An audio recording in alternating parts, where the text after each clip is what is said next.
नमस्कार। खबरों के इस बुलेटिन में तुहाडा स्वागत है। मैं रमा शंकर। पहला पेश ने चोणवीं खबरां। प्रधानमंत्री नरेंद्र मोदी ने कल यूरोपी कौंसल की मीटिंग में वर्चुअल माध्यम राही शिरकत की।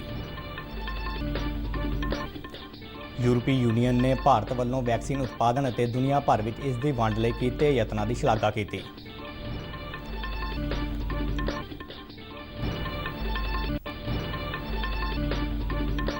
कोविड टीकाकरण मुहिम तहत देश भर में हुण तक 16 करोड़ 73 लाख तो वध टीके लगाए गए।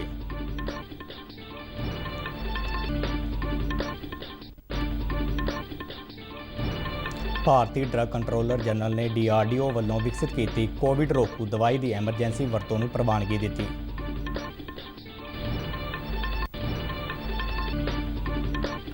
सुप्रीम कोर्ट ने देश भर में मैडिकल ऑक्सीजन की उपलब्धता में तेजी लियाउण लई 12 मैंबरी टास्क फोर्स का गठन किया।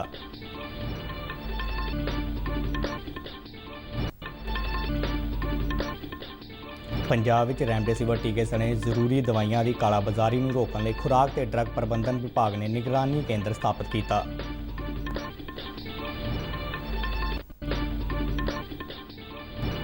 भारतीय महिला पहलवान सीमा विसला ने 50 किलोग्राम भार वर्ग में टोक्यो ओलंपिक्स लई क्वालीफाई किया। ते हुण खबरां विस्तार नाल। प्रधानमंत्री नरेंद्र मोदी ने कल यूरोपी कौंसल की मीटिंग में विशेष सद्दे वजों शिरकत की। प्रधानमंत्री ने कहा कि भारत यूरोपी यूनीयन विचाले भाईवाली विश्व भलाई लई काम करेगी। प्रधानमंत्री ने इस वर्चुअल सम्मेलन दौरान यूरोपी यूनीयन के सारे हिस्साई मैंबर देशों के मुखिया नाल वख-वख मुद्दों पर चर्चा की। भारत यूरोपी यूनीयन के नेतावां की इस बैठक की मेज़बानी पुर्तगाल के प्रधानमंत्री एंटियो कोस्टा ने की। पुर्तगाल इस समय यूरोपी यूनीयन की कौंसल का प्रधान है। यूरोपी यूनीयन के 27 तो वध मैंबर देश इस साल मार्च में अमरीकी राष्ट्रपति नाल सिर्फ एक बार मिले सन। मीटिंग में कोविड-19 महामारी और सेहत संभाल खेत्र में सहयोग और समूचे विकास को हुलारा देण, भारत यूरोपी आर्थिक साझेदारी मजबूत करने के नाल खेतरी और विश्वव्यापी मुद्दों पर चर्चा की गई। भारत यूरोपी नेतावां की यह मीटिंग यूरोपी कौंसल के मैंबर देशों के सारे नेतावां नाल विचार वटांदरे लिए एक वधिया और महत्वपूर्ण राजनीतिक मौका सी ਅਤੇ ਇਹ पिछले वरे जुलाई में हुई 15ਵੀਂ भारत यूरोपी यूनीयन मीटिंग तो बाद दोहां विचाले संबंधां नूं होर गति प्रदान करेगा। यूरोपी यूनीयन ने भारत वालों कोविड-19 वैक्सीन के उत्पादन और दुनिया भर के 90 तो वध मुल्कों को उपलब्ध करवाउण लई कीते गए यत्नां की शलाघा की है। पुर्तगाल के पोर्तो में यूरोपी यूनीयन मुल्कों के नेतावां की हुई मीटिंग दौरान उन्होंने वालों महामारी की रोकथाम में आलमी पद्धर पर सहयोग देने लई भारत वालों निभाई जा रही भूमिका को सकारात्मक दस्या। इस मीटिंग में प्रधानमंत्री नरेंद्र मोदी ने वर्चुअल माध्यम राही शिरकत की। यूरोपी यूनीयन की इस मीटिंग बारे जानकारी दिंदियां विशेष मंत्रालय की पश्चिमी डिवीजन के सकत्तर विकास स्वरूप ने कहा है कि इस मीटिंग में भारत और यूरोपी यूनीयन विचाले साल 2000 में हुए शिखर सम्मेलन तो लैके हुण तक के संबंधों से चानना पाया गया। उन्होंने कहा कि दुनिया के हरेक नागरिक लिए बेहतर भविख के उद्देश्य नाल भारत और यूरोपी यूनीयन विचाले संबंधों को वधेरे मजबूती प्रदान करने ते भी सहमति जताई गई। Talked about the rationale of a stronger relationship of India with not just the EU, but with all the EU member states, and described the India-EU strategic partnership as a force multiplier for global good in the 21st century. In addition to the presidents of the European Council and European Commission, leaders of as many as 19 EU member states also spoke during the meeting. Covid टीकाकरण मुहिम तहत देश भर में हुण तक 16 करोड़ 73 लाख तो वध टीके लगाए जा चुके हैं। केंद्रीय सेहत मंत्रालय वालों दी गई ताज़ा जानकारी मुताबक बीते 24 घंटिया में 22,97,000 तो वध वैक्सीन खुराकां लगाई गई। कोविड टीकाकरण का तीजा गेड़ देश भर में रफ्तार फड़दा जा रहा है। इस गेड़ तहत निर्धारित 18 तो 44 साल उम्र वर्ग के 14,88,000 तो वध लाभपात्रियों को वैक्सीन लगाई जा चुकी है। पंजाब में टीकाकरण मुहिम तहत 37,73,000 तो वध टीके लगाए गए हैं। सूबे में 32,17,000 तो वध लाभपात्रियों को वैक्सीन का पहला टीका लगाया गया है, जबकि 5,56,000 तो वध लाभपात्री वैक्सीन की दूजी खुराक लै चुके हैं। भारतीय ड्रग कंट्रोलर जनरल ने रखिया खोज और विकास संगठन DRDO वालों विकसित की कोविड रोधी दवाई की एमरजेंसी वरतों को प्रवानगी दे दी है। कोविड-19 महामारी के देश में चल रही दूजी लहर को ठल पाने लई अते महामारी तो पीड़ित मरीजों के इलाज लई खाण वाली इस दवाई को काफ़ी अहम मन्निया जा रहा है। DRDO ਵੱਲੋਂ ਦਿੱਤੀ ਗਈ ਜਾਣਕਾਰੀ ਮੁਤਾਬਕ ਡੀਆਕਸੀ ਡੀ ਗਲੂਕੋਜ਼ ਨਾਂ ਦੀ ਇਹ ਦਵਾਈ ਪਾਊਡਰ ਦੇ ਰੂਪ ਵਿੱਚ ਤਿਆਰ ਕੀਤੀ ਗਈ ਹੈ, ਜਿਸ ਨੂੰ ਪਾਣੀ ਵਿੱਚ ਘੋਲ ਕੇ ਮਰੀਜ਼ ਨੂੰ ਪਿਆਇਆ ਜਾ ਸਕਦਾ ਹੈ। DRDO ਦੇ ਪਰਮਾਣੂ ਮੈਡੀਸਨ ਅਤੇ ਸੰਬੰਧਿਤ ਵਿਗਿਆਨ ਸੰਸਥਾ ਵੱਲੋਂ ਡਾਕਟਰ ਰੈਡਿਸ ਲੈਬੋਰਟਰੀਜ਼ ਦੇ ਸਹਿਯੋਗ ਨਾਲ ਸੰਗਠਨ ਦੀ ਲੈਬ ਵਿੱਚ ਇਸ ਦਵਾਈ ਨੂੰ ਵਿਕਸਿਤ ਕੀਤਾ ਗਿਆ।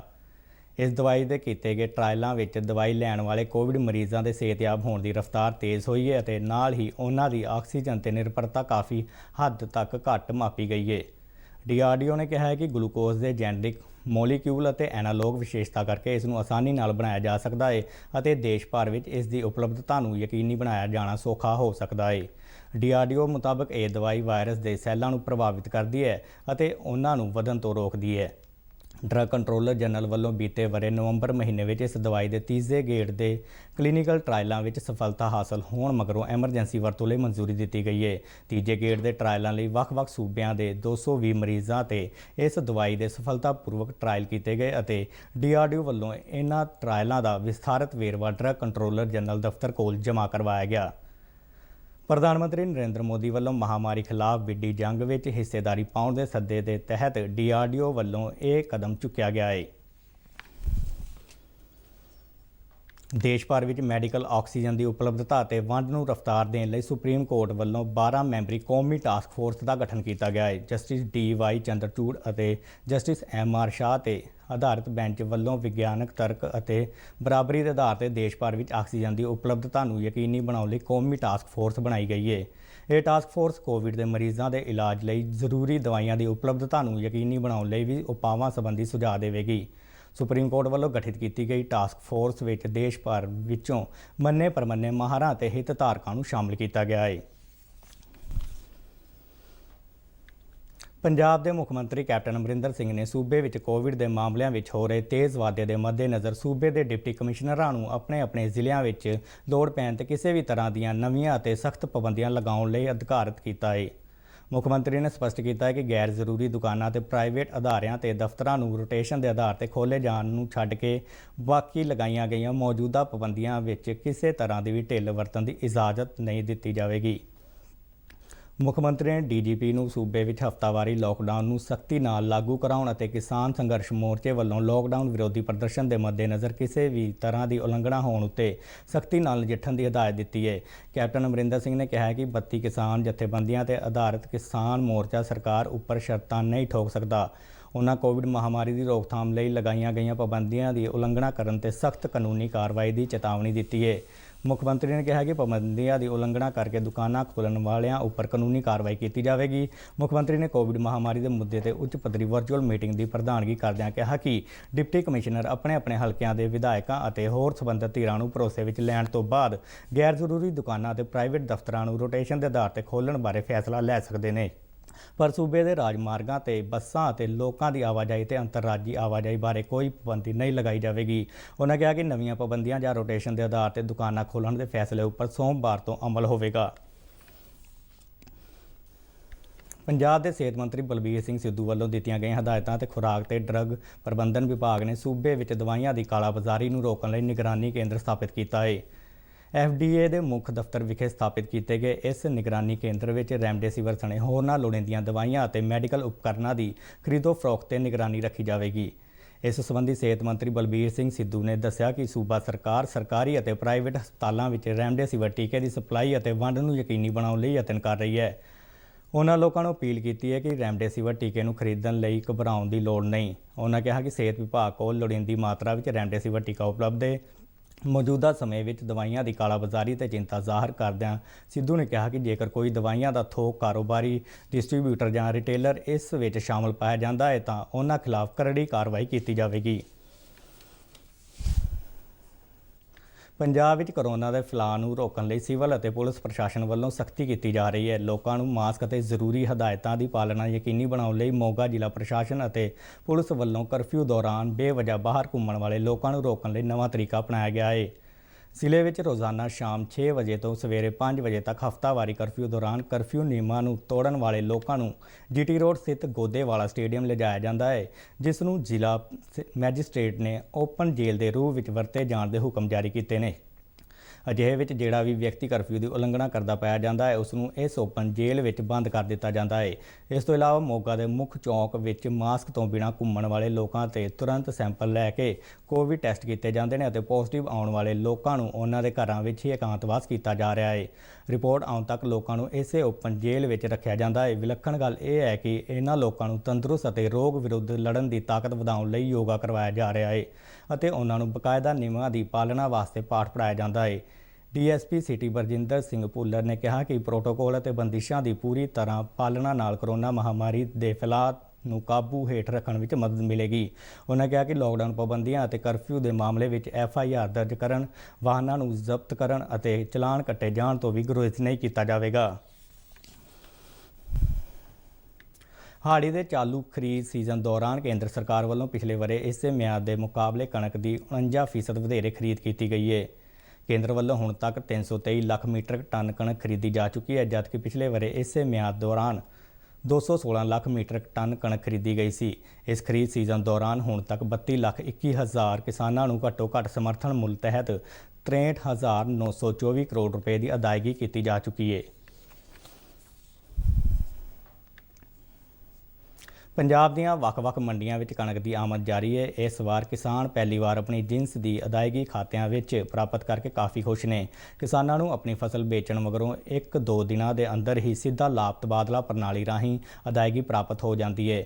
ਫਾਜ਼ਿਲਕਾ ਜ਼ਿਲ੍ਹੇ ਦੇ ਕਿਸਾਨਾਂ ਨੇ ਵੀ ਸਿੱਧੀ ਅਦਾਇਗੀ ਨੂੰ ਕਿਸਾਨਾਂ ਲਈ ਲਾਹੇਵੰਦ ਦੱਸਿਆ ਅਤੇ ਸਰਕਾਰ ਦਾ ਧੰਨਵਾਦ ਕੀਤਾ। ਜ਼ਿਲ੍ਹੇ ਦੇ ਪਿੰਡ ਲਾਲੋਵਾਲੀ ਦੇ ਕਿਸਾਨ ਸੰਤੋਖ ਸਿੰਘ ਅਤੇ ਦੀਵਾਨ ਚੰਦ, ਦੋਨਾ ਨਾਨਕਾ ਦੇ ਬਲਕਾਰ ਸਿੰਘ ਅਤੇ ਕਰਨਰੀ ਖੇੜਾ ਪਿੰਡ ਦੇ ਕਿਸਾਨ ਕਾਲੂ ਰਾਮ ਅਤੇ ਬਲਜਿੰਦਰ ਸਿੰਘ ਨੇ ਕਿਹਾ ਹੈ ਕਿ ਜਿੰਸ ਦੀ ਖਰੀਦ ਨਿਰਵਿਘਨ ਢੰਗ ਨਾਲ ਹੋਈ ਅਤੇ ਉਹਨਾਂ ਨੂੰ ਅਦਾਇਗੀਆਂ ਉਹਨਾਂ ਦੇ ਖਾਤਿਆਂ ਵਿੱਚ ਮਿਲ ਗਈਆਂ। ਹਾਂਜੀ, ਮੈਂ ਸੰਤੋਖ ਸਿੰਘ, ਮੇਰਾ ਪਿੰਡ ਲਾਲੋਵਾਲੀ ਜੀ। ਮੈਂ ਕਣਕ ਦੀ ਫਸਲ ਲਿਆਂਦੀ ਸੀ ਮੰਡੀ ਤੇ ਉਹ 1000 ਗੱਟੇ ਦੇ ਲਗਭਗ ਸੀਗਾ। 500 ਗੱਟਾ ਮੈਂ ਤੋਲਤਾ, ਬਾਕੀ ਮੇਰਾ ਤੁਲਨਾ ਜੀ ਸਹੀ ਪੇਮੈਂਟ ਮੇਰੀ ਆ ਗਈ ਜੀ। ਹਾਂਜੀ, ਅਸੀਂ ਇਸ ਸਰਕਾਰ ਦਾ ਧੰਨਵਾਦ ਕਰਨੇ ਆ ਜੀ। ਸਾਡੇ ਸਿੱਧੇ ਜਿਹੜੇ ਖਾਤੇ ਪੈਸੇ ਪੈ ਗਏ, ਬਾਕੀ ਵੀ ਆ ਜਾਣਗੇ। ਚਲੋ ਬਹੁਤ ਵਧੀਆ ਜੀ। मेरा नाम है दीवान चंद, पुत्र वसावा राम, पिंड है लालोवाली। 123 बोरियां मैं बेच चुका जी। हाँ जी, आ गए जी। ठीक है, अजे तो वैसे ठीक चली जाता है। हाँ, तो सीधे साढ़े सही पैसे आउणगे तो फिर तो धन्नवाद करांगे। ठीक है। मेरा नाम बलकार सिंह है, दोना नानका साडा पिंड है। फसल अगे लियांदी हो साडी तोल गई, एक खाते की पेमेंट आई, एक दी नहीं पहुंची। 4 किले की फसल है, एक खाते च आए ने, एक खाते बैंक साडे खाते पैसे आए। धन्नवाद हुंदा भी किहड़ा काम करदे पे ने। मेरा नाम कालू राम है जी, पिंड करनी खेड़े तो। मैं 100 कुछ बोरियां लेके आया सी, मेरी पेमेंट मेरे खाते 'ਚ आ चुकी है। मैं बलजिंदर सिंह, लंबड़दार पिंड दियाला, सन ऑफ रीत सिंह। मैं 16/4/21 ਨੂੰ ਮੰਡੀ ਦੇ ਵਿੱਚ ਇੱਥੇ ਕਣਕ ਲੈ ਕੇ ਆਇਆ ਸੀ ਤੇ ਮੇਰੀ ਜਿਹੜੀ ਪੇਮੈਂਟ ਹੈ ਉਹ ਮੈਨੂੰ ਪੂਰੀ ਮਿਲ ਗਈ ਹੈ। 18 ਤਰੀਕ ਨੂੰ ਮੈਨੂੰ ਪੇਮੈਂਟ ਮਿਲ ਗਈ। ਭਾਰਤੀ ਮਹਿਲਾ ਭਲਵਾਨ ਸੀਮਾ ਵਿਸਲਾ ਨੇ ਟੋਕੀਓ ਓਲੰਪਿਕਸ ਲਈ ਕੁਆਲੀਫਾਈ ਕਰ ਲਿਆ ਹੈ। ਬੁਲਗਾਰੀਆ ਦੇ ਸੋਫੀਆ ਵਿੱਚ ਵਿਸ਼ਵ ਓਲੰਪਿਕ ਕੁਆਲੀਫਾਇਰ ਦੇ 50 ਕਿਲੋਗ੍ਰਾਮ ਭਾਰ ਵਰਗ ਦੇ ਫਾਈਨਲ ਮੁਕਾਬਲੇ ਵਿੱਚ ਦਾਖਲਾ ਹਾਸਲ ਕਰਕੇ ਓਲੰਪਿਕ ਲਈ ਕੁਆਲੀਫਾਈ ਕੀਤਾ। ਭਾਰਤ ਦੇ 8 ਭਲਵਾਨਾਂ ਨੇ ਹੁਣ ਤੱਕ ਟੋਕੀਓ ਓਲੰਪਿਕ ਲਈ ਦਾਖਲਾ ਹਾਸਲ ਕੀਤਾ ਹੈ, ਜਿਨ੍ਹਾਂ ਵਿੱਚ 4 ਮਹਿਲਾ ਭਲਵਾਨ ਨੇ। ਭਾਰਤ ਵੱਲੋਂ 2016 ਦੀਆਂ ਓਲੰਪਿਕ ਖੇਡਾਂ ਵਿੱਚ ਵੀ 8 ਭਲਵਾਨਾਂ ਨੂੰ ਭੇਜ ਕੇ ਹੁਣ ਤੱਕ ਦਾ ਸਭ ਤੋਂ ਵਧੀਆ ਪ੍ਰਦਰਸ਼ਨ ਕੀਤਾ ਸੀ।